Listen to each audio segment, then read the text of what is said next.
Now, as mentioned this earlier on, comedian Ruby Wax says menopause is the start of the best years of your life. Now, you might not agree. We were talking about positive thinking yesterday, and it struck me as a very positive thing to say about a time in life which can be incredibly challenging. I know some women sail through the menopause, while others have much more of a roller coaster ride. We're talking a lot more about it, though, and I guess it just helps so much people just talking openly about it and what support there is for women out there, and it's certainly in our lives as well. I've been chatting to author Jane McPherson from Cheltenham. Jane and her husband co-wrote their book. It's called You, Part 2, Thriving in the Second Half of Your Life. And there's a chapter on the menopause. I spoke to her just before coming on air, and I said, I like Ruby Wax's quote, but that's easy for me to say as a man.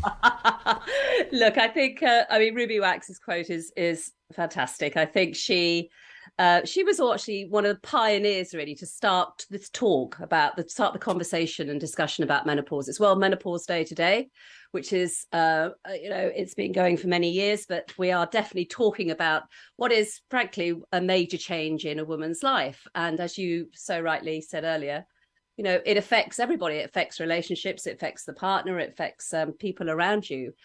Because when you're going through the menopause, it is a huge change. Some women just go through it without even noticing any symptoms at all, and other women are absolutely poleaxed by it. Anxiety and depression, joint pain, brain fog. It can have some fairly dramatic effects on how a woman feels and how she acts.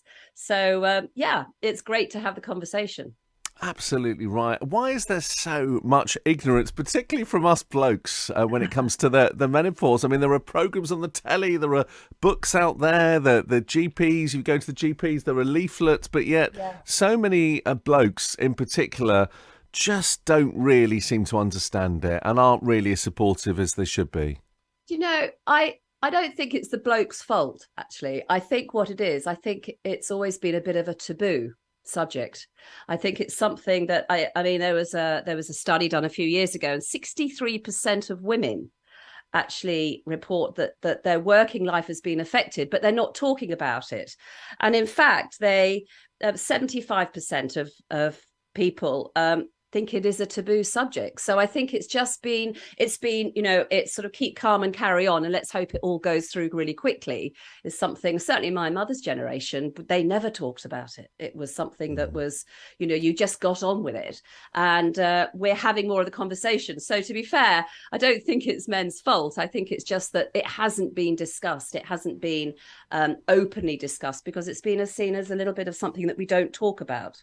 Is it a case if you're damned if you do, you're damned if you don't as well? When you sort of, breach the subject or broach the subject, and maybe your partner is just maybe showing signs of the menopause, but particularly for men, you can just say the wrong thing at the wrong time, and then it creates all sorts of conflict, doesn't it? Look, I think that can happen, and which is why I think a discussion and conversation is good, because there are some pretty fundamental symptoms with menopause that can really affect a woman and obviously the relationships they're in. I mean, things like panic attacks and anxiety and depression, insomnia, all sorts of things, because of the changes that are going on in hormones. And Dominic, we give our teenagers a huge amount of slack when it comes to their hormonal changes that they're going through during puberty. And we talk about it a lot, and we encourage our teenagers to talk about it, but we need to do the same for the menopause as well, because, as you said, it can be quite baffling, I think, for a partner to suddenly this person that they thought they were with is changing and is angry, or is weepy, or is really feeling really under the weather, and it can be a very worrying time for everybody. Yeah. So I think the more we know about it, the better it is. Yeah, and I think you're right. And I tell you what surprised me then, you mentioned panic attacks as a sort of physical symptom of the menopause. I had no idea that the menopause could cause that, something so drastic. It is. I mean, we have drops in estrogen and progesterone, and this has an immense effect on our mood. and on our ability to process and to rationally to process what's going on about us. And yes, I have a lot of clients. I'm a yoga therapist. I have a lot of clients who have had panic attacks, heart palpitations, really brought on by anxiety, this constant vortex of worry that swirls through your mind, normally at 3:00 in the morning when you're awake from a hot flush. All these happen, and you can feel very, very, and so what happens is that you might go to your doctor and you might get given an antidepressant, but actually I think nowadays doctors are realizing that actually just because, if you have a panic attack, it doesn't necessarily mean that you need to go on antidepressants, and they talk about other options as well. It sounds like your husband is incredibly supportive. If he's co-written a book as well, I wish he'd been there the other night when my wife had the kitchen window open. I was freezing cold, she was boiling hot, and it's a classic case of me not sort of understanding the signs, Yes, look, he is. I mean, he's had to be, frankly.